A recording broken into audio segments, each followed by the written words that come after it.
Je remercie le Seigneur ce matin qui a permis que je sois devant vous, qui m'a accordé la grâce de la vie, qui a permis que ce matin vous soyez là, et que personne de nous ne soit malade. Nous lui disons gloire et que l'honneur lui revienne. Amen. Je remercie également nos parents spirituels, parce que sans eux, nous ne serons pas ici. Sans eux, moi également, je ne serai pas ici. Mais je les remercie pour l'occasion qu'ils me donnent de me connaître moi-même. Amen. Amen. Et également que le Seigneur m'utilise.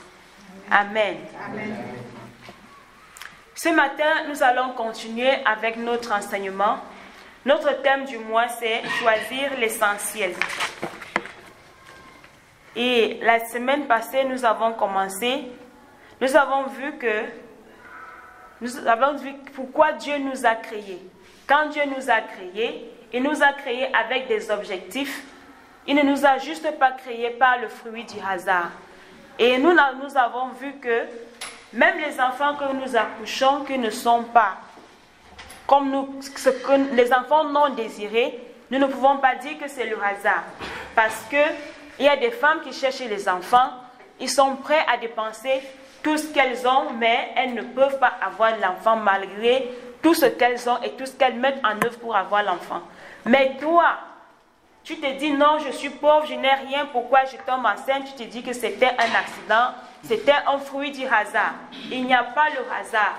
C'est Dieu qui l'a voulu parce qu'il a un plan, il a un projet pour toi et pour cet enfant. Amen. Amen. Nous avons vu que Dieu nous a créés pour l'aimer, pour l'adorer. Nous devons trouver notre plaisir dans le plaisir de Dieu. Nous avons également vu un autre point que nous sommes créés pour la famille de Dieu, pour vivre dans la communion fraternelle.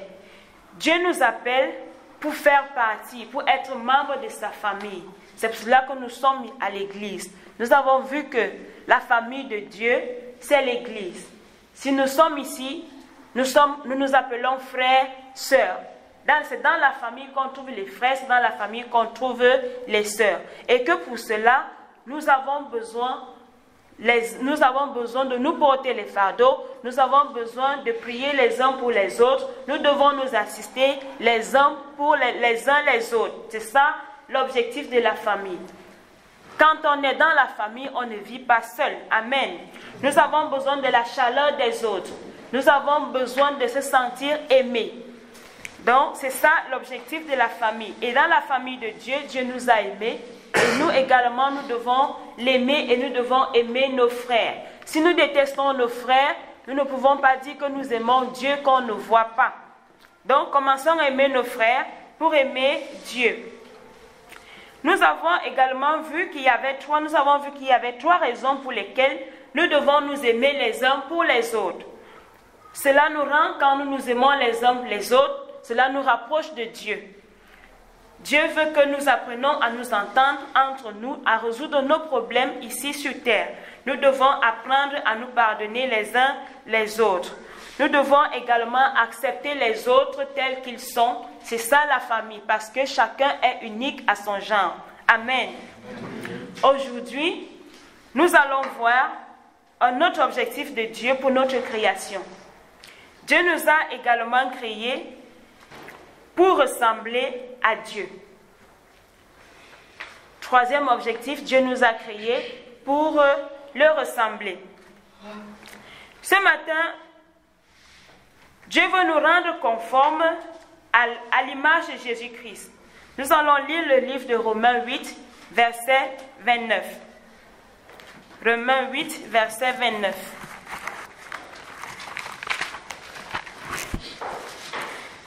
Romains chapitre 8, le verset 29.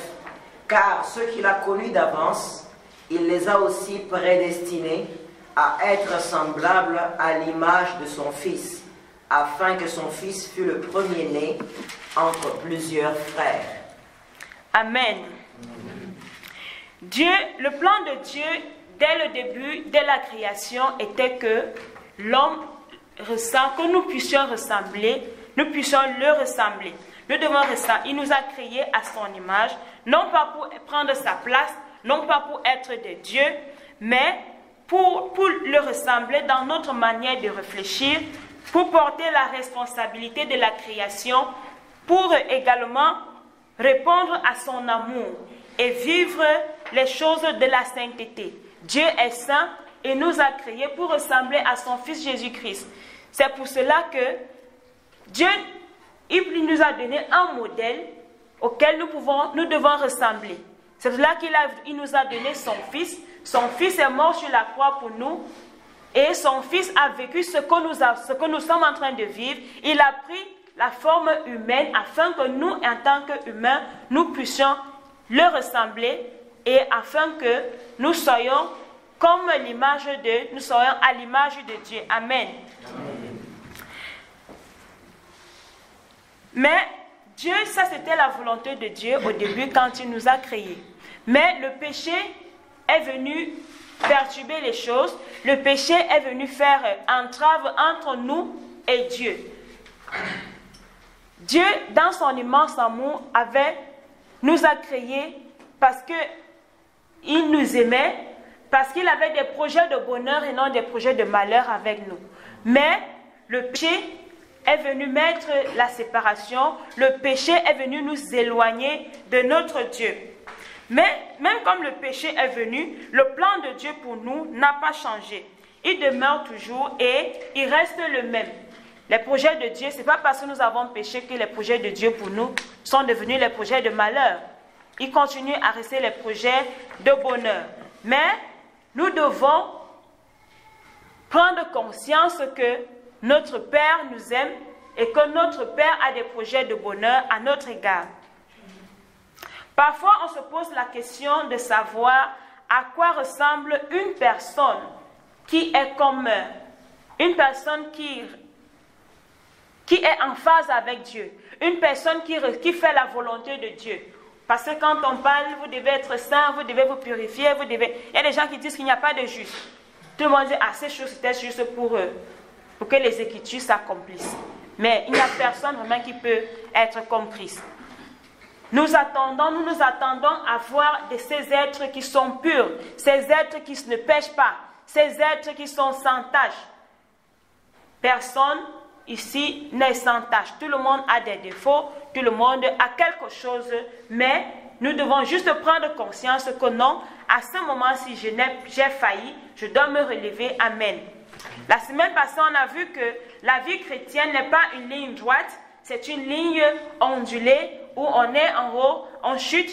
Quand on pêche, on tombe, il y a des situations qui nous amènent vers le bas, mais quand nous sommes en bas, nous devons remonter, nous ne devons pas rester en bas, nous ne devons pas rester où nous sommes tombés. Amen. Donc, parfois, quand nous venons dans la présence de Dieu, nous recevons des messages, mais quand nous rentrons, nous nous posons des questions par rapport à ce que nous avons compris. Est-ce que vraiment il existe quelqu'un qui puisse, quelle est l'image de celui qui fait des choses comme Dieu le veut? Pour ce faire, Dieu nous a donné un modèle. Et ce modèle, c'est Jésus-Christ. Jésus est cet être qui ressemble à Dieu. Et nous, en tant que les êtres que Dieu a créés, nous devons prendre Jésus en tant que chrétiens, nous devons prendre Jésus comme notre modèle type. Amen. Amen. Mais la question qui se pose, c'est comment allons-nous faire pour ressembler à Jésus-Christ?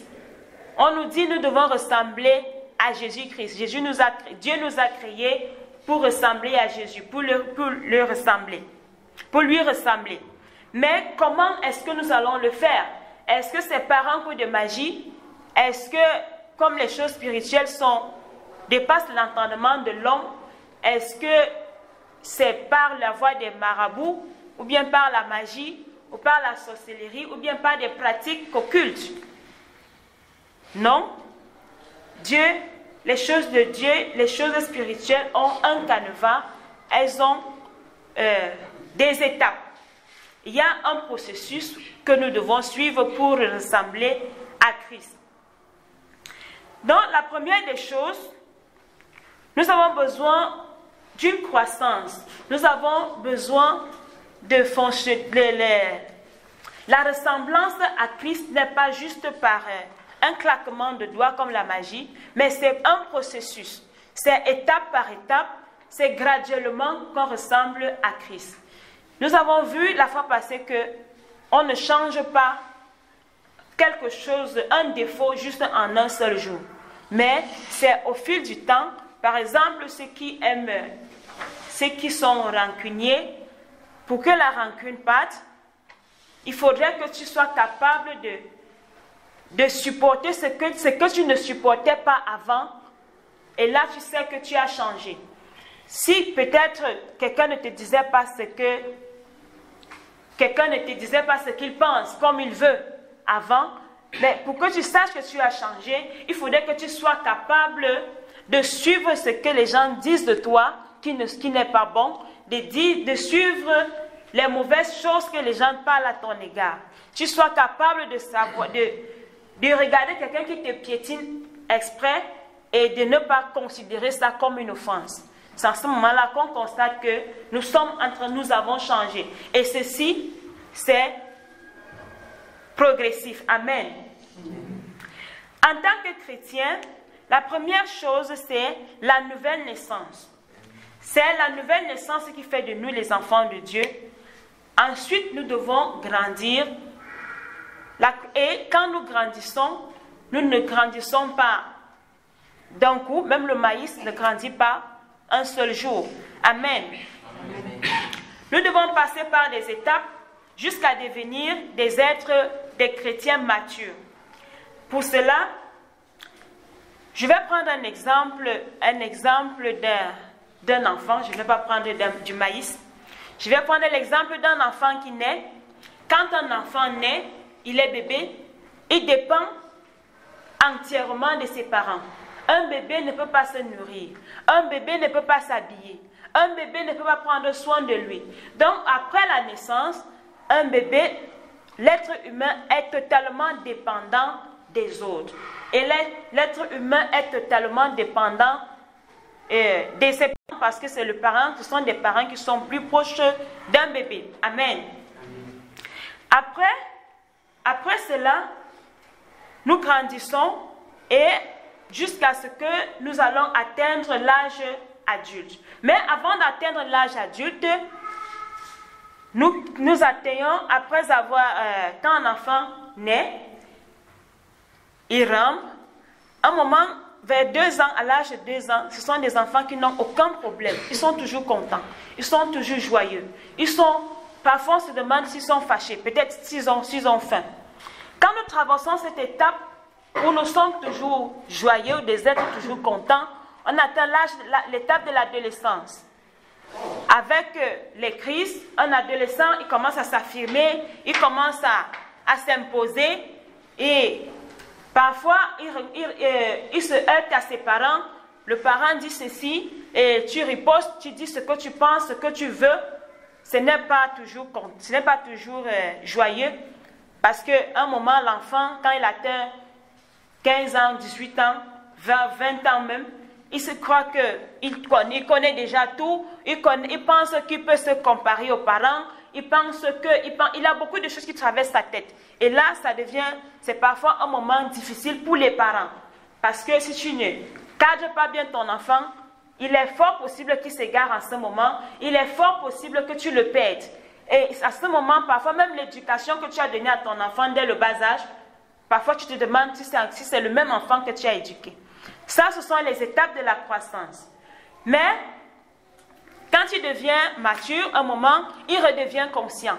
Et il commence à prendre des choses, à revoir des choses. Parfois, il peut demander pardon. Parfois, il change totalement. Amen.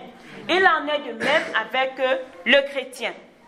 Le chrétien a besoin, après la nouvelle naissance, on se dit que parfois tout allait bien, tout allait rose, mais avec le temps, on se heurte à des difficultés. Être chrétien ne signifie pas qu'on va vivre une vie qui n'a pas de problème. Ne signifie pas qu'on va vivre seulement dans le bonheur. Ne signifie pas qu'on va vivre seulement dans la joie et les choses vont marcher. Quand, par exemple, la Bible dit que nous allons vivre une vie d'abondance. L'abondance ne signifie pas que tu n'as que du bonheur, de la joie, tu ramasses l'argent par terre, tu ne fournis pas d'efforts, tu n'as pas de difficultés. Amen. Donc, le chrétien mature, c'est celui qui a traversé ces étapes et qui a enduré des situations et à la fin, tu sors victorieux de ces situations. Amen. Amen. Si l'enfant est abandonné à lui-même, il va s'égarer, il a besoin d'une famille, il a besoin de la nourriture. Le chrétien également, après la nouvelle naissance, il est abandonné à lui-même, il va s'égarer. De nos jours, nous avons beaucoup de courants de pensée d'église dehors où des gens prêchent des choses qui ne sont pas vraiment la parole de Dieu. Mais ils se mirent derrière la parole de Dieu et celui qui n'est pas guidé, celui qui n'est pas suivi, il peut facilement se détourner et se retrouver là où il ne voudrait pas se retrouver. Amen. Amen. Donc le chrétien a besoin, le chrétien a besoin d'être suivi, d'être encadré par ceux qui sont déjà matures. Nous avons besoin des uns des autres pour pouvoir suivre et vivre une vie chrétienne épanouie. Nous devons nous encourager les uns les autres. Dieu a mis nos frères et sœurs à nos côtés pour nous soutenir, pour être une aide pour nous. Amen. Amen. Donc, le chrétien a besoin de la communion fraternelle comme nous l'avons dit la fois passée. Nous avons besoin des autres pour grandir. Nous avons besoin des autres pour être façonnés. Le chrétien a besoin de la parole de Dieu. Il a besoin de la Bible. Il a besoin de la parole de Dieu. Un chrétien qui doit grandir, il doit se nourrir de la parole de Dieu. Tu dois la lire, la méditer, l'étudier et nous devons vivre une vie de prière. Amen. Amen. Quand l'enfant grandit, il découvre des difficultés de la vie. Il comprend que la vie n'est pas faite que des caprices. Il y a des enfants, ils disent que je veux ceci, et si on ne donne pas, surtout les enfants qui vivent dans des foyers séparés, ils jouent sur la mentalité du papa et de la maman. Ils vivent avec la maman aujourd'hui. Ils disent, si tu ne me donnes pas telle chose, je m'en vais chez papa. Maintenant, la maman qui va vouloir garder l'enfant avec elle va s'efforcer à faire l'impossible pour satisfaire l'enfant. Et c'est ainsi que cet enfant, il ne le fait pas parce que vraiment il veut ça. Il fait juste pour nuire aux parents et pour mettre... En fait, il ne vit qu'une vie de caprice. Mais à un moment, s'il perd son parent, il comprend que la vie n'est pas faite que des caprices. C'est la même chose avec Dieu. Nous sommes des enfants de Dieu. Nous voulons que la vie chrétienne n'est pas seulement fait des caprices. La vie chrétienne n'est pas seulement fait venir à l'église, rentrer. Venir à l'église, c'est bien, mais ce n'est pas ça qui forme le chrétien. Ce qui forme le chrétien, c'est ce qui l'amène à ressembler à Christ. Tu peux venir à l'église chaque dimanche, mais si tu ne t'adonnes pas à ce qui se passe, si tu viens juste faire acte de présence, tu n'es pas transformé. Amen. Nous devons laisser que la parole de Dieu nous transforme. Nous devons laisser que la parole de Dieu habite en nous. C'est ainsi que nous allons ressembler à Christ. Donc, dans la vie, il faut justement que l'on ne s'y frotte pas des expériences, que l'on découvre que le monde ne tourne pas autour de nos désirs. Nous devons savoir que quand nous venons à l'église comme ceci, je ne viens pas, c'est vrai, je viens à l'église comme nous l'avons vu la fois passée, que nous avons en nous le désir de se sentir aimé et d'aimer. Nous voulons que quand on arrive à l'église, qu'on nous salue, qu'on sente la chaleur, qu'on sente que je suis là ou que je ne suis pas là. Mais parfois, il y a des gens qui manquent le culte juste exprès parce qu'ils veulent savoir si leur présence et leur absence sont la même chose. Est-ce que où je pars, je suis un peu considéré? Il y a des gens que quand Et en tout cas, ce n'est pas des gens, nous tous. Si vous venez ici chaque dimanche, vous vous absentez pendant un mois, peut-être vous êtes malade, et aucun membre de Femmes ne vous appelle. Personne ne s'occupe de vous, vous allez vous sentir frustré. Vous allez vous poser des questions, mais où suis-je? Est-ce que vraiment je suis en famille? Ça veut dire que mon absence et ma présence sont la même chose. Et là, nous serons frustrés. Amen. Donc, dans la maison de Dieu, nous cherchons l'amour, nous cherchons la chaleur. Et ça, c'est le combat de chacun tous les jours. Bien-aimés, Dieu met devant nous des situations difficiles. Ce n'est pas parce que il nous déteste, ce n'est pas parce que peut-être qu'il nous a abandonnés, mais c'est parce qu'il veut nous bâtir. Dieu met des difficultés devant nous pour nous bâtir. Nous allons lire Romains 8, verset 28. Et ensuite, nous allons sauter, on va lire le verset 35. Romains chapitre 8, le verset 28, la Bible dit: Nous savons du reste que toute chose concourt au bien de ceux qui aiment Dieu, de ceux qui sont appelés selon son dessein. Et le verset 35. Qui nous séparera de l'amour de Christ? Serait-ce la tribulation, ou l'angoisse, ou la persécution, ou la faim, ou la nudité, ou le péril, ou l'épée? Amen. Amen. Nous allons commencer par le verset 28. Dieu dit, nous savons du reste que toute chose concourt au bien de ceux qui aiment Dieu, de ceux qui sont appelés selon son dessein. On dit toute chose concourt. On n'a pas précisé la nature des choses. On dit toute chose. Cela signifie qu'il y a des choses agréables et des choses désagréables. Donc, nous sommes appelés à vivre des choses agréables et des choses désagréables dans notre vie.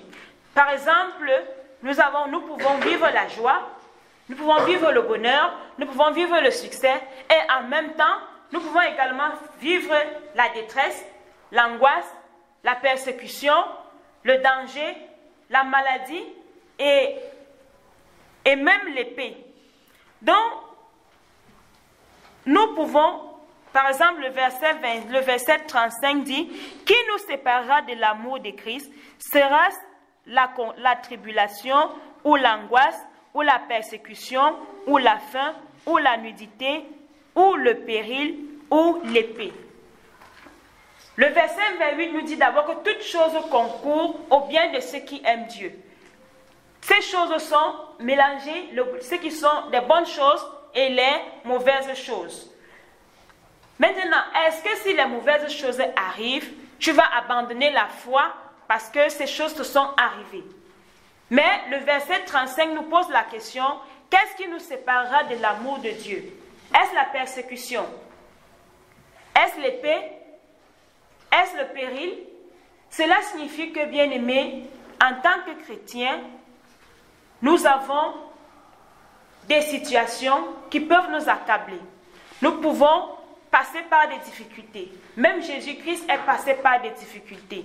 Il n'a pas seulement vécu en tant que fils de Dieu, il n'a pas seulement vécu le bonheur.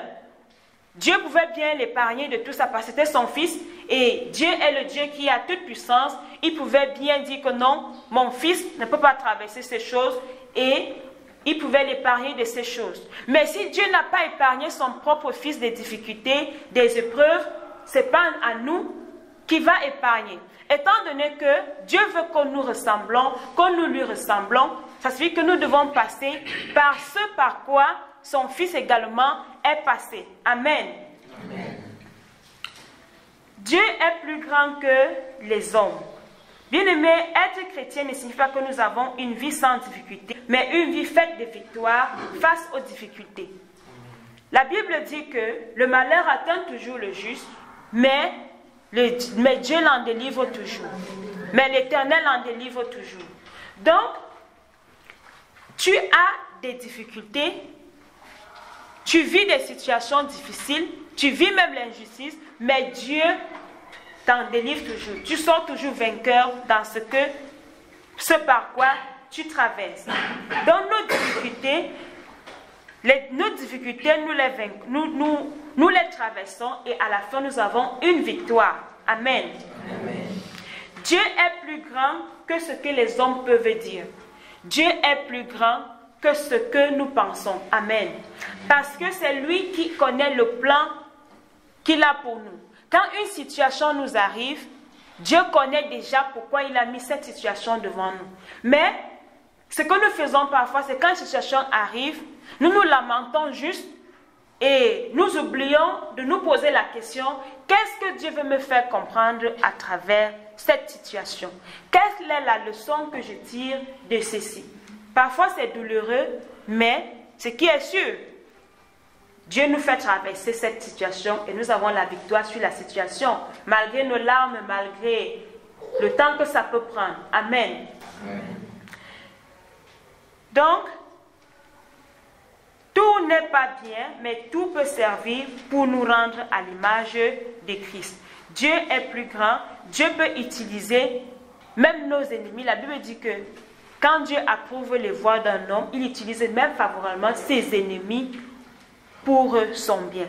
Donc Dieu peut utiliser tes ennemis pour changer la méchanceté qu'ils ont pour ton bien. Tes ennemis t'ont tendu des pièges, ils ont fait, ils ont planifié des mauvaises choses, des mauvais desseins sur ton chemin. Mais Dieu utilise maintenant ces mauvais actes qu'ils ont mis contre toi, mais Dieu les utilise pour toi, en ta faveur. Amen. Amen. Ce matin, nous allons voir 3 expériences courantes que Dieu utilise pour notre bien et qui ont marqué la vie de Jésus-Christ. Nous avons vu que le sous-thème de ce matin, c'est l'objectif que Dieu a pour nous ce matin, c'est de ressembler à Christ. Amen. Donc, si nous devons lui ressembler, nous avons vu que Dieu nous a donné Jésus-Christ comme modèle type. C'est un modèle que nous avons et que nous devons suivre. Pour cela, si Jésus est passé par certaines expériences, nous aussi, nous sommes appelés à passer par ces expériences pour être forgés, pour être bâtis. Parce que la vie chrétienne n'a pas que du miel. Amen. Nous sommes appelés à nous bâtir, à être bâtis pour ressembler à Christ. Amen. Donc la première des choses, c'est, nous allons lire le livre de Romains 5, versets 3 à 4. Romains 5, versets 3 à 4. Romains chapitre 5, le verset 3 à 4. Bien plus, nous nous glorifions même des afflictions, sachant que l'affliction produit la persévérance, la victoire dans l'épreuve, et cette victoire, l'espérance. Amen. Dans ce passage, nous voyons que Dieu utilise les afflictions pour... Dieu utilise les afflictions pour nous bâtir dans sa vie. Amen. Pour bâtir notre vie. Jésus-Christ a eu des épreuves. Jésus a connu les épreuves. Par exemple, il a connu l'épreuve, il a été éprouvé dans le jardin de Gethsémane. Jésus, il a subi des épreuves dans sa vie. Quand il est parti dans le champ d'olivier, ce n'était pas facile pour lui. Il savait que quelque chose devait lui arriver. Et quelque chose qui n'était pas facile. Il savait qu'il devait mourir. Et pas une mort gentille, si je peux le dire ainsi. Il savait quel genre de mort il allait mourir. Mais à un moment, il a eu peur. Il a été angoissé. Il s'est senti mal. Parce que si on prend quelqu'un et on te dit que demain tu vas mourir, et tu sais que, peut-être tu sais que c'est par l'épée, comme avant on utilisait la guillotine. Tu sais que demain tu vas mourir. Cette nuit-là, tu ne pourras pas dire que bon, il faut que je mange beaucoup, il faut que, comme je vais mourir demain là, et pas la guillotine. C'est pas que tu vas mourir, on va te couper le cou et tu seras content. Aujourd'hui, il faut que je mange beaucoup, je dors. Non. Je suis sûre que cette nuit-là, tu vas confesser tous tes péchés depuis avant ta naissance jusqu'à ce jour. Et en plus, tu vas prier des prières que tu n'as jamais faites. Et dans ça, même ton habit même sera trempé de sueur. Parce que c'est une mort. Tu as peur de la mort, de ce qui va t'arriver. Parce qu'il y a des morts où tu es malade. Bon, parfois tu as peur, tu dis je peux mourir, Seigneur guéris-moi. Et tu sais que quand tu es malade parfois, tu as peur. Mais dans le sommeil, tu peux facilement partir. Ça, c'est différent. Mais tu sais qu'on va couper ton cou juste comme ça, poup, et ta tête va tomber de l'autre côté. Quand tu penses à ce genre de mort, même si tu somnolais, tu sursautes. Donc, même Jésus a traversé ces épreuves. Donc, quand il pensait le genre de mort qu'il allait mourir, il était angoissé, il avait peur. Et toute la nuit là, il était vraiment, il ressentait ce que nous, en tant qu'êtres humains, nous ressentons. C'est pour cela que Dieu a permis qu'il prenne la forme humaine pour qu'il passe par les souffrances que nous également, nous passons. Ainsi, nous pourrons peut-être comparer ou bien mieux comprendre sa souffrance. Amen. Donc, Jésus savait ce qu'il attendait. Il savait qu'il devait passer par une mort horrible, où il devait prendre sur lui le péché du monde. Il savait également que cette mort, c'est une mort pour qui va impacter le monde. Et Jésus a dit à ses disciples, il les a appelés, il dit asseyez-vous ici pendant qu'il devait prier, il a appelé ses disciples, il est parti avec eux. Il ne les a pas laissés comme il avait l'habitude quand il partait prier, il les laissait et il lui montait, il s'éloignait, bien il prenait mais il les a appelés de rester autour de lui parce qu'il avait besoin de cette chaleur.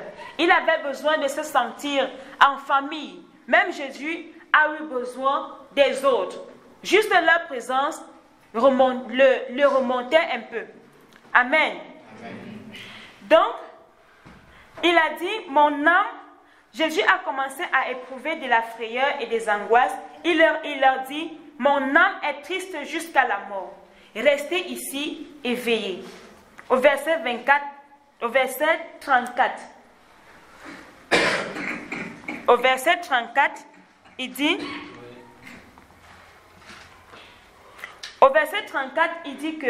il dit à ses disciples, mon âme est triste jusqu'à la mort, restez ici et veillez. Jésus était dans une grande détresse, une grande frayeur.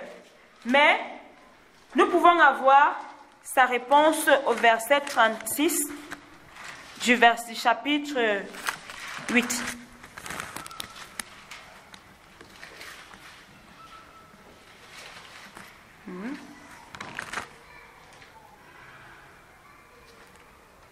Bon, j'ai loupé la référence.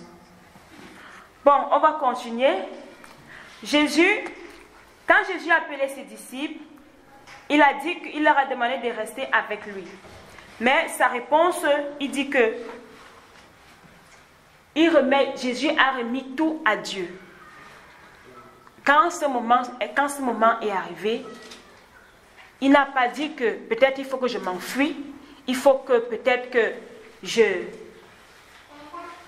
En fait, il n'a pas pensé à ce qu'il pouvait faire lui-même de ses forces. Mais il a remis tout à son Père. Il a remis le contrôle des choses à son Père. Jésus, quand il a été crucifié, il était entouré des gens qui ne l'aimaient pas. Donc Jésus est passé par les épreuves. Donc nous également, nous devons passer par l'épreuve. L'épreuve n'est pas là pour nous tuer. L'épreuve n'est pas là pour nous torturer. Mais l'épreuve a un objectif, c'est de nous apprendre à faire confiance en Dieu. Amen. Amen. L'autre expérience par laquelle Jésus est passé, c'est la tentation. Jésus a été tenté. Dieu a permis que Jésus soit tenté pour que nous également, nous sachions que nous pouvons passer par des tentations. Si nous devons ressembler à Jésus, Nous devons passer par ce par quoi il est passé. Les tentations sont des situations que Dieu met également dans notre vie, tout comme l'épreuve. Dieu nous enseigne, Dieu, comme je l'ai dit, les projets de Dieu pour nous ne sont pas les projets de malheur. Dieu n'incite pas le mal quand il reste sur son trône. Il dit que à telle personne, je veux vraiment que le mal lui arrive. Dieu ne reste pas méditant du mal de nous. Amen. Dieu a toujours un plan merveilleux pour nous. Mais les tentations sont également là dans notre vie. C'est Satan qui met les tentations dans nos vies. Ce n'est pas Dieu qui nous tente. Dieu ne nous tente pas. C'est Satan qui nous tente. Mais quand Satan nous tente, si nous nous tournons vers notre Dieu, il nous guide et il nous donne la bonne réaction pour riposter aux tentations de Satan. Amen. Amen. La tentation est là pour nous faire du bien à notre vie. C'est pour nous forger. C'est pour nous rendre durs. Une personne qui n'est pas passée par des tentations ne peut pas comprendre certaines choses de la vie. Il y a des moments quand tu vois, surtout des grandes personnes, quand tu vois des jeunes poser certains actes, ils regardent, ils secouent la tête. Ils disent, l'enfant, je ne connais pas ce qu'il fait. Parce que il le dit pas parce qu'il veut peut-être mépriser l'enfant, mais il le dit parce que lui, il a l'expérience, parce qu'il est passé par cela. Et quand tu vois quelqu'un qui fait des sottises, par exemple, quand vous marchez en route, vous voyez les jeunes Mauritaniens là, ils jouent, quand vous marchez peut-être à 2 heures là, ils roulent avec des voitures bizarrement, ils tournent en route comme ça, ils font des choses. Tu te demandes, mais est-ce qu'ils sont conscients de ce qui peut arriver? Tu te demandes, est-ce que tu ne comprends absolument rien? C'est parce que dans leur vie, ils n'ont jamais peut-être connu le malheur. Leurs parents ont de l'argent, leurs parents, ce ne sont pas eux qui travaillent cet argent d'ailleurs. Ce ne sont pas leurs voitures. Mais si quelqu'un a travaillé pour avoir sa voiture, si tu grattes seulement ça, même un enfant qui gratte le crayon sur ça comme ça, il va crier chez cet enfant et tu vas demander que mais tu vois un jeune de 18 ans qui joue avec une grosse cylindrée, il fait de ça ce qu'il veut comme si c'était du papier. C'est parce que quand quelqu'un n'a pas encore vécu des choses dans la vie, il vit dans l'abondance, il ne connaît pas la pauvreté, il ne connaît pas la difficulté, il ne sait pas comment chercher l'argent, il ne connaît pas, il n'aime jamais passer par la tentation de rester affamé. Tu vois, les gens, ils dépensent, tu vois quelqu'un qui arrive dans une boîte de nuit, il donne plein d'argent, parfois c'est l'argent volé. Il n'a pas travaillé cet argent et il ne connaît pas peut-être comment certaines personnes souffrent. Donc ce qui fait que quand tu vois quelqu'un poser certains actes, tu te dis, mais celui-ci, il n'a pas encore compris certaines choses dans la vie. Sa conscience est encore vide. Mais quand tu as traversé certaines choses dans la vie, tu es plus prudent. Tu mènes toi-même seul une vie de rigueur. Quelqu'un qui a connu la famine, qui a connu la faim, ne peut pas s'hasarder à verser la nourriture comme ça en bourse à gérer comme si il était dans l'opulence. Même s'il est dans l'opulence, il sait comment gérer. Dieu nous forge, Dieu nous fait passer par des étapes, par certaines tentations pour nous forger, pour nous amener à ressembler à Christ. Amen. Amen. Bien-aimé, Jésus n'a jamais péché, mais il a été tenté. Il a subi une période de tentation pendant 40 jours dans le désert. Si Jésus a été tenté, nous également, nous pouvons être tentés. Nous pouvons le lire dans le livre de Matthieu 4. Matthieu 4, je vais lire à partir du verset 1. Nous vous lisons la tentation de Jésus. Alors Jésus fut amené par l'Esprit dans le désert pour être tenté par le diable. Après avoir jeûné 40 jours et 40 nuits, il eut faim. Le tentateur s'étant approché lui dit, « Si tu es le Fils de Dieu, ordonne que ces pierres deviennent des pains. » Jésus répondit, « Il est écrit, l'homme ne vivra pas de pain seulement, mais de toute parole qui sort de la bouche de Dieu. » Le diable le transporta dans la ville sainte le plaça sur le haut du temple et lui dit, « Si tu es fils de Dieu, jette-toi en bas, car il est écrit, il ordonnera des ordres à ses anges à ton sujet, et ils te porteront sur les mains, de peur que ton pied ne heurte contre une pierre. » Mais suivez la réponse de Jésus. Jésus lui dit, « Il est aussi écrit, tu ne tenteras point le Seigneur ton Dieu. » Bien-aimés, nous devons apprendre à connaître la parole de Dieu. Quand nous connaissons la parole de Dieu, nous savons comment contrecarrer les plans de l'ennemi. Nous devons, le chrétien vit avec des tentations, mais nous devons connaître le « il est aussi écrit ». Si tu es tenté, il n'est pas exclu que nous soyons tentés. Et la tentation n'est pas un péché. Moi j'étais catholique avant de confesser Christ. Quand on faisait la doctrine pour la communion, on nous disait que la tentation n'est pas un péché. Mais si tu tombes dans la tentation, tu as péché. Celui qui ne tombe pas dans la tentation a fait du bien. Tu as fait du bien parce que tu as contrecarré la tentation. Tu as compris que c'est la tentation. Tu es dans le jeûne, quelqu'un te donne à manger. C'est une tentation. Tu n'as pas péché. Mais si tu cèdes à la tentation qui est la nourriture devant toi, ça signifie que tu as péché. Mais si tu ne cèdes pas à la tentation, si tu refuses de manger, tu as bien fait. Donc, ça c'est un point de la doctrine qu'on nous apprenait. La tentation n'est pas un péché, mais il faut savoir contrecarrer la tentation. En tant que chrétien, nous devons connaître le « il est aussi écrit ». Quelqu'un peut te donner une parole, parfois nous blaguons, nous faisons, quelqu'un te donne des paroles négatives. Dans les blagues, tu ris. Tu contrecarres également par le « il est aussi écrit ». C'est pour cela que nous devons apprendre la parole de Dieu, nous devons la méditer, nous devons l'étudier. La méditation de la parole de Dieu nous fait comprendre et réellement ce que nous avons comme avantage dans la maison de Dieu. Qu'est-ce que Dieu a réservé pour nous? Amen. Amen.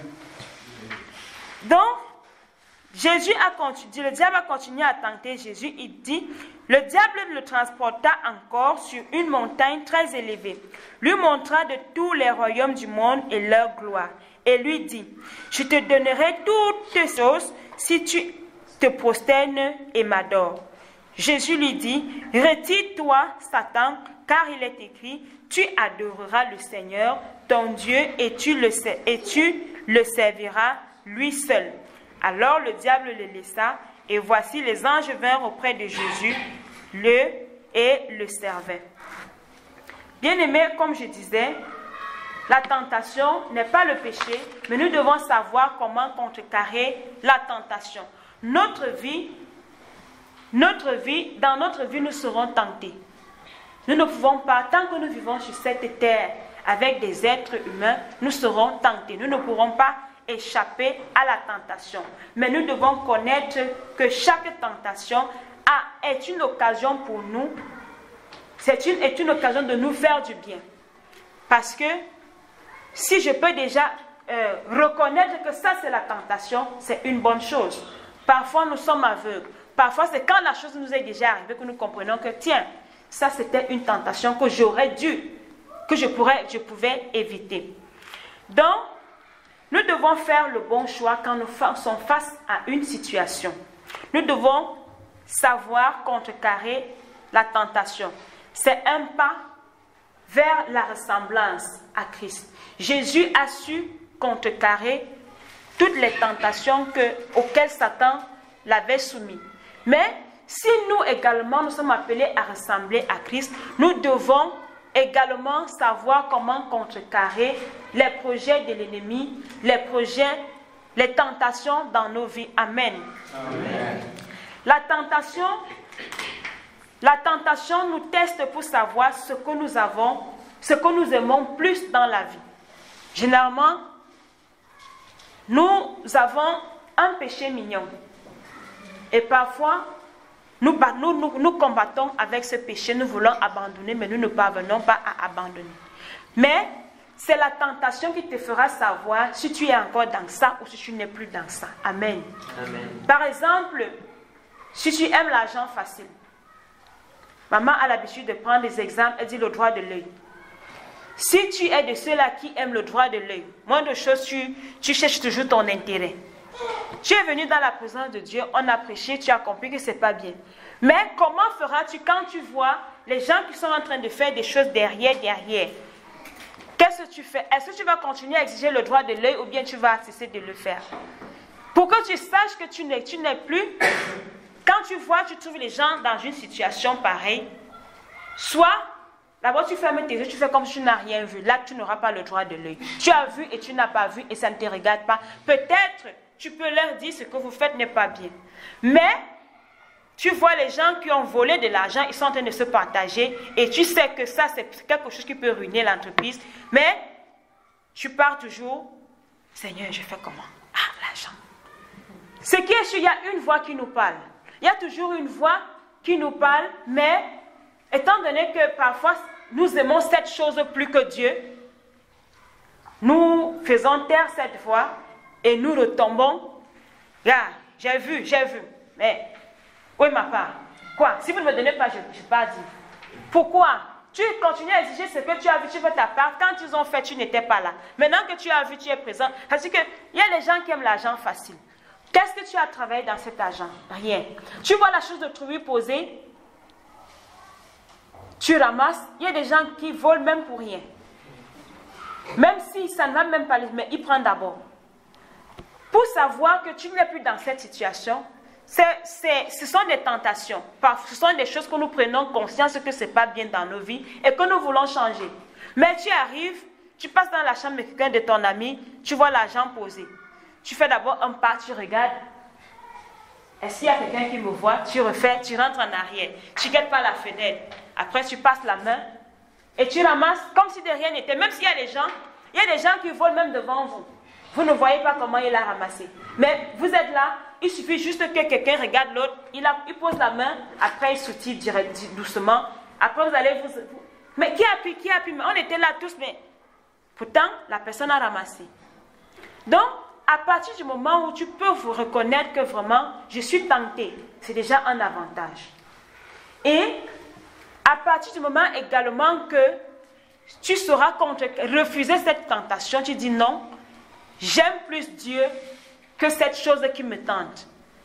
Nous comprenons que nous faisons un pas vers la ressemblance à Christ. Amen.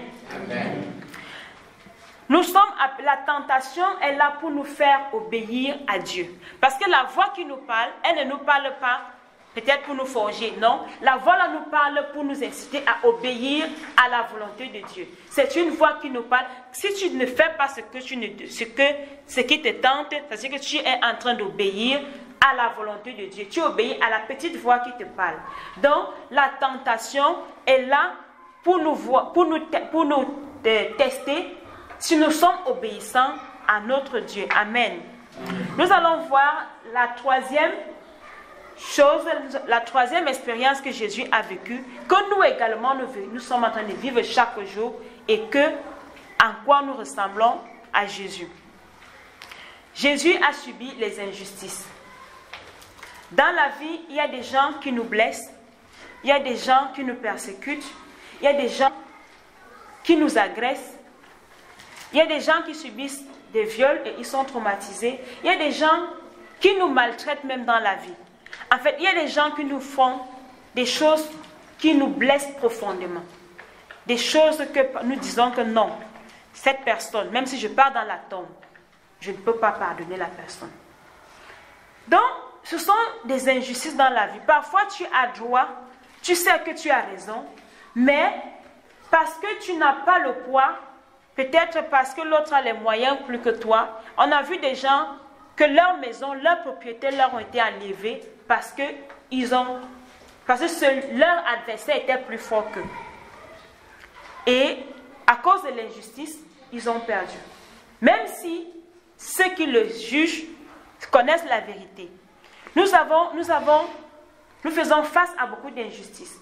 Beaucoup de personnes sont en prison, pas parce qu'ils ont fait quelque chose, mais à cause de l'injustice, ils se retrouvent là-bas. Alors qu'ils n'ont rien commis, mais c'est de l'injustice. Ils puisent des peines de 25 ans.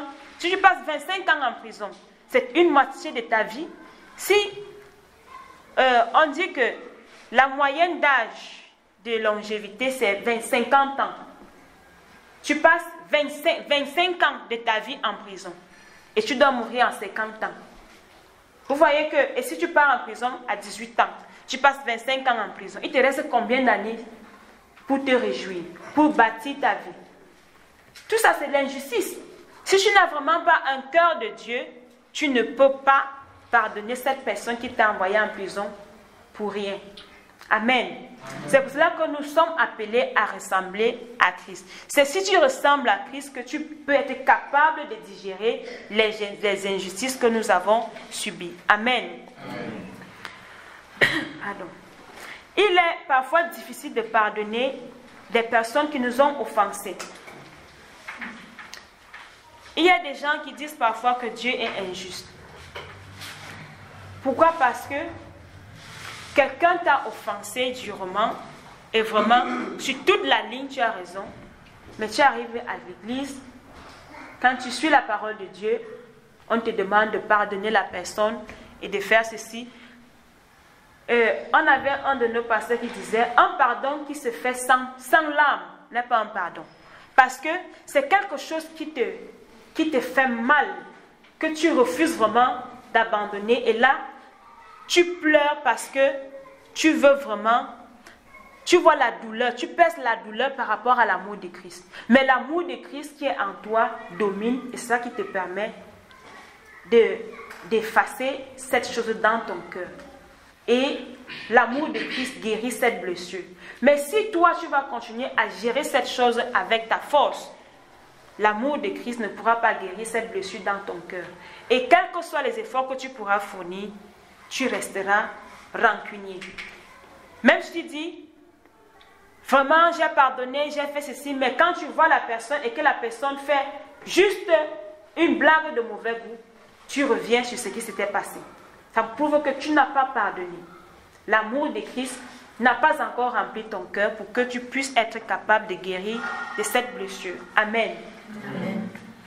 Donc, c'est une chose de faire face à la tentation. C'est une chose de faire face aux épreuves.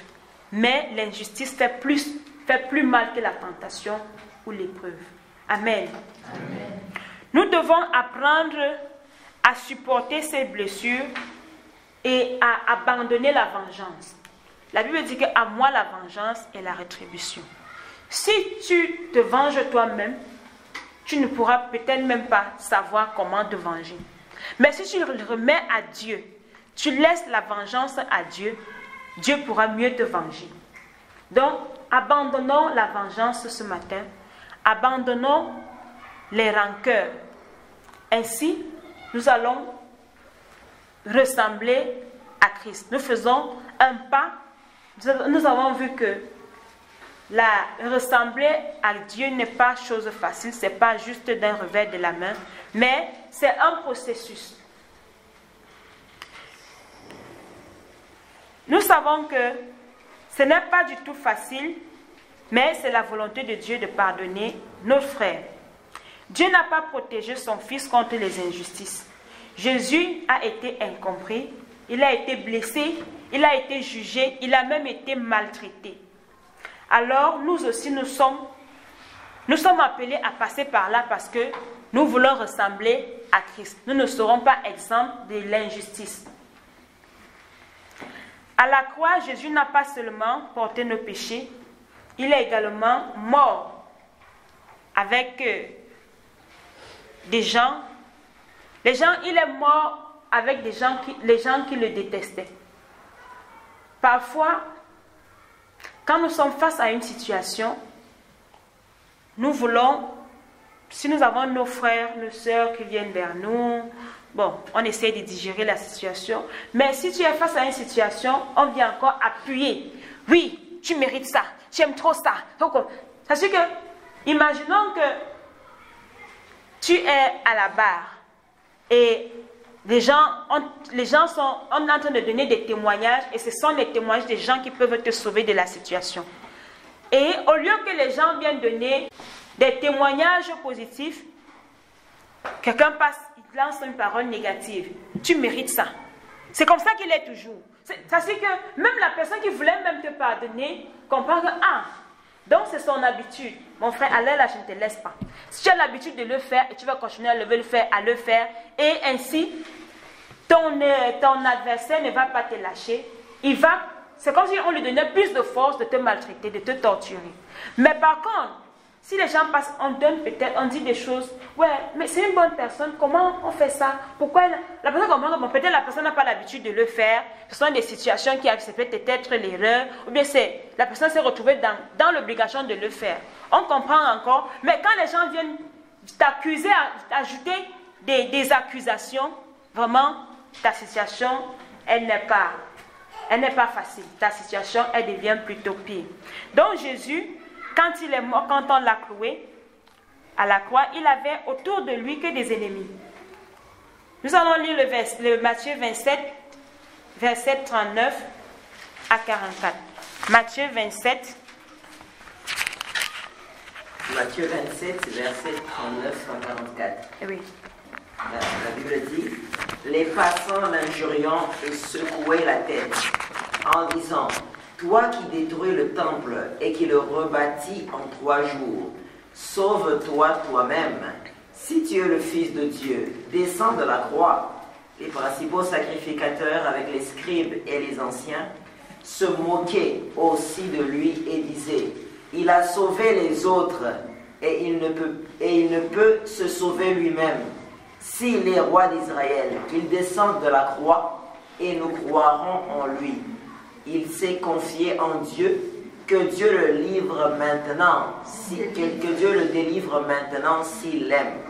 Car il a dit, je suis fils de Dieu. Les brigands crucifiés avec lui l'insultaient de la même manière. Amen. Vous voyez ce que Jésus a vécu à la croix. Les gens se moquaient, les gens pouvaient faire tout ce qu'ils voulaient, mais Jésus n'a pas tenu compte de tout ça. Tu vois, on dit, toi, si tu dis que tu bâtis le temple, délivre-toi toi-même. Toi qui fais comme ça, tu délivres les autres, délivre-toi toi-même. Mais c'est une manière de l'humilier, une manière de se moquer même de lui. Mais Jésus n'a pas regardé à tout ça. Même les brigands qui étaient également, tu es à la croix, tu es aussi comme moi, tu es pendu comme moi, mais tu te moques encore de moi. Ça veut dire que nous ne pleurons même pas le même sort. Parce que parfois, quand les gens ont le même sort, ce même sort leur permet de s'unir. Même si c'est ton ennemi, quand vous vous retrouvez dans la prison, parfois, vous essayez de faire un plan pour vous évader. Même si, après, une fois dehors, vous allez encore continuer, quand chacun va reprendre son chemin. Mais il y a des situations qui unissent les gens. Quand nous traversons une même situation ensemble, parfois, il y a des gens qui deviennent même des amis après ça. Il y a des autres qui font quand même 1 minute de paix pour pouvoir trouver solution à leurs problèmes avant de recommencer leur règne. Mais tel n'était pas le cas pour Jésus. Mais ce qui m'a surpris, c'est la réponse de Jésus. Jésus étant le Fils de Dieu, il pouvait également dire à son Père, peut-être de les traiter durement, ou bien de les punir autrement, ou bien de faire quelque chose. Supposons-nous, c'était nous les hommes. Ton Père a tout pouvoir. Tu vas seulement ordonner que, arrêtez-le, tellement fait. Tu ne demandes même pas si c'est ton fils qui avait raison ou pas, parce que tu as trouvé qu'on a offensé ton fils, et tu n'as même pas demandé ce que ton fils a fait, parce que tu es haut placé et que tu as le pouvoir, tu arrives avec des gros bras, arrêtez-le en prison, lui en prison. Tu les amènes là-bas et tu les jettes en prison comme ça, pas de plainte, pas de rien, parce que tu as le pouvoir. Ils peuvent rester là-bas autant d'années qu'ils peuvent, tant que tu n'as pas encore déposé la plainte, ils ne seront pas jugés. Et tu peux décider de les ignorer et pourrir leur vie comme ça parce que tu as le pouvoir. Jésus avait bien le pouvoir. Son Père était également celui qui avait toute puissance. Mais Jésus a demandé à son Père de leur pardonner parce qu'ils ne savent pas ce qu'ils font. Jésus a renoncé à la vengeance. Pourtant, il a subi l'injustice. Jésus, il n'a pas péché, il n'a rien fait de mal à quelqu'un pour qu'il soit mort pendu sur un bois. Il n'a rien fait pour mériter ce genre de mort. Mais il a subi, il ne s'est pas vengé, mais il a pu te demander à son Père de les pardonner parce qu'ils ne savent pas ce qu'ils font. Bien-aimés, ce matin, nous devons également adopté l'attitude de Jésus de pardonner nos ennemis, de ne pas nous venger. Jésus a remis tout à Dieu. Il n'a pas répondu au mal par le mal, mais il a répondu au mal par le bien. Si quelqu'un te fait du mal, ne rends pas le mal par le mal. Apprenons à rendre le mal par le bien. Mais ce n'est pas facile. Pour cela, nous avons besoin de l'aide de notre Dieu. Nous devons toujours rechercher la présence de Dieu en nous. Parce que si tu vis de toi-même, l'être chair reste toujours la chair. Et l'être spirituel reste aussi spirituel. Si l'Esprit de Dieu est en toi, tu sauras te stabiliser, tu sauras te temporiser afin de prendre une bonne décision face à une situation. Amen. Amen. Il y a des moments où il faut se battre pour ce qui est juste. Et il y a également des moments où il faut laisser Dieu nous rendre justice. Donc, Jésus est un exemple. Si nous décidons de grandir spirituellement, nous devons accepter de devenir comme Jésus-Christ.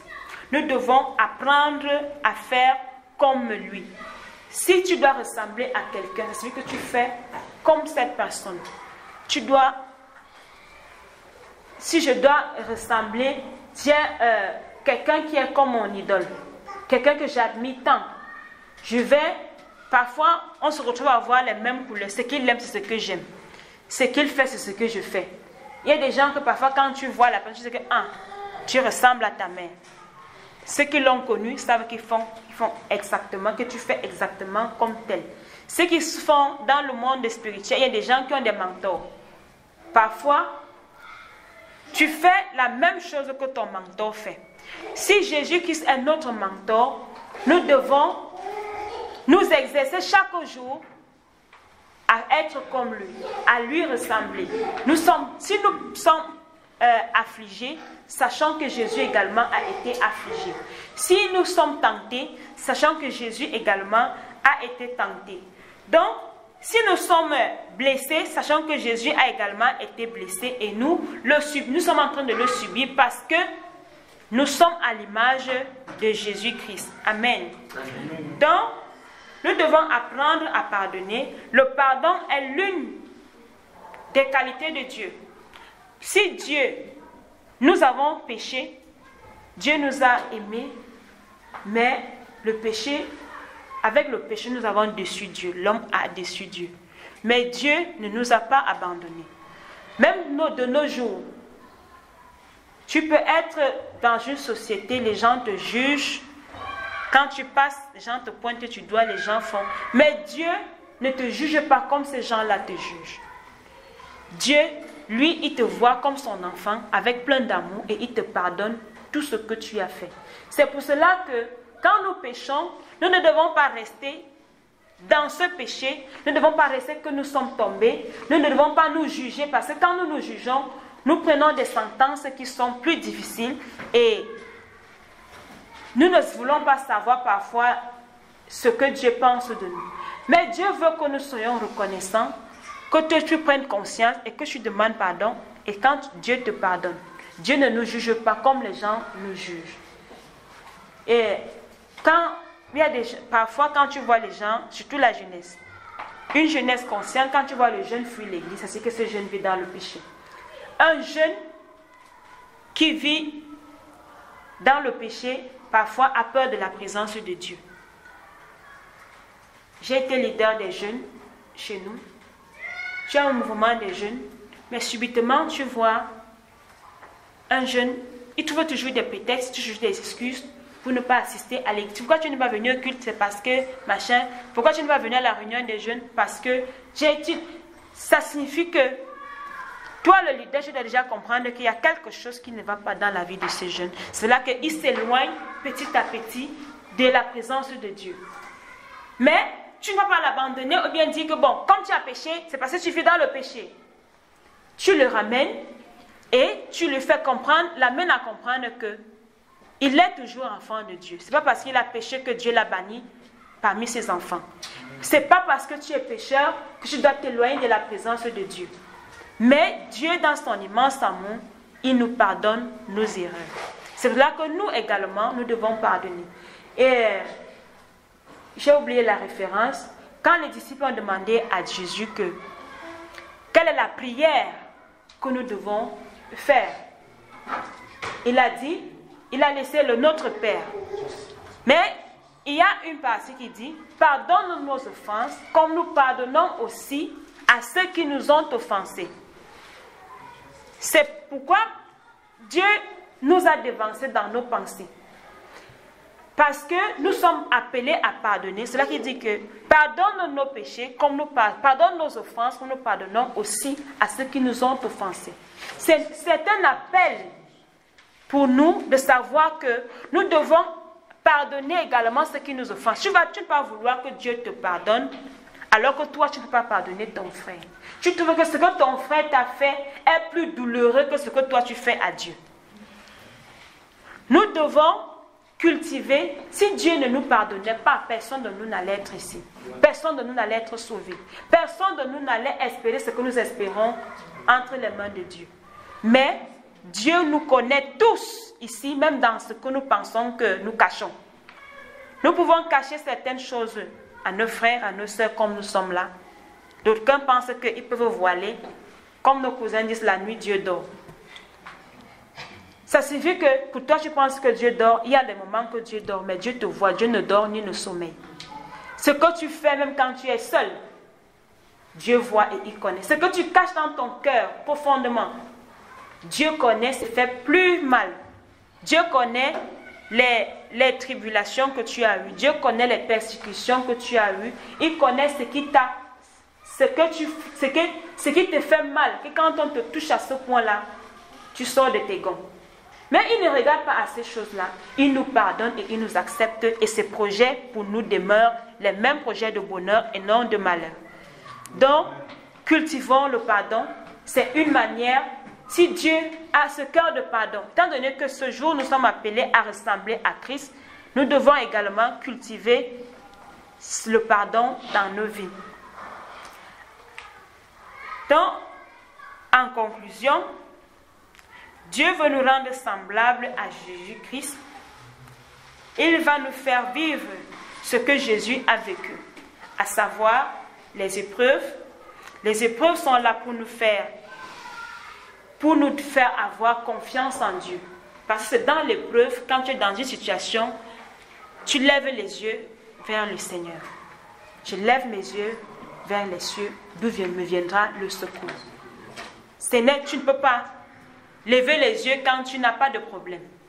C'est quand tu traverses une situation que vraiment tout ton cœur, ton être, ta pensée, c'est là-bas. Donc les épreuves sont là pour renforcer notre confiance en Dieu. Et dans ces épreuves, nous apprenons également à faire confiance à son amour. Nous devons subir les tentations parce que les tentations sont là pour nous apprendre à obéir à la parole de Dieu. Tu es tenté, mais qu'est-ce que tu aimes plus? La tentation, ce qui te tente ou bien Dieu. C'est en étant tenté que tu sais que vraiment j'aime Dieu. Tu aimes Dieu, pourquoi? Parce que tu choisis de faire ce que Dieu veut. Tu choisis de faire le choix de Dieu et non le choix de Satan. Et non le choix de ce qui te tente. Tu es dans une situation financière, mais cela ne te permet pas de prendre l'argent de l'autre pour résoudre ton problème. Tu ne le fais pas parce que c'est toi qui le veux, tu le fais parce que tu crains Dieu. Parce que tu fais le choix de faire ce qui plaît à Dieu. C'est pour cela que tu ne prends pas ce qui appartient à l'autre parce que toi tu es dans le besoin. Et Dieu va nous mener à la croix. Nous allons passer par les temps d'injustice afin de remettre en lui et d'apprendre à nous pardonner. L'injustice est là pour nous cultiver au pardon. Si tu n'as jamais vécu l'injustice, tu ne peux pas savoir ce que c'est que pardonner. Si tu n'as jamais été offensé, tu ne peux pas savoir ce que c'est que pardonner. Il y a des gens qui sont restés orphelins, qu'on a maltraités, qu'ils ont même pris, vous êtes restés orphelins, et vos oncles ou bien la famille récupèrent tous les biens de vos pères et vous souffrez comme si vous n'aviez rien. Et à cause de cela, vous êtes ce que vous êtes aujourd'hui. À cause de cela, vous avez vu tout passer, vous êtes passé par toutes les misères. Et vous avez même vécu l'injustice au sein de la famille. Ce genre de personne ne peut pas avoir le même cœur que celui qui a vécu avec ses parents où il avait tout, il n'a rien, où ses parents le gardaient de tout, le protégeaient de toutes choses. Mais celui qui est passé par l'injustice, son cœur est aigri. Son cœur fait toujours mal. Quand il pense à ces choses, son cœur bondit. Il y a des gens, même à l'âge adulte, ils ne connaissent pas ce que c'est que la souffrance. Parce qu'ils n'ont jamais connu ça. Et la vie est rose, tout est comme ça. Mais nous qui sommes passés par les injustices, par la souffrance, nous devons apprendre à pardonner. C'est pour cela que Dieu nous fait passer par ça, parce qu'il veut nous changer. Il veut nous amener à lui ressembler. Il veut nous forger, il veut changer notre caractère. Pour ressembler à Christ, nous avons besoin de la transformation. Si tu quittes d'une étape à l'autre, cela s'appelle une transformation. Tu fais un pas vers la ressemblance à Christ. Et c'est ce par quoi nous sommes appelés ce matin.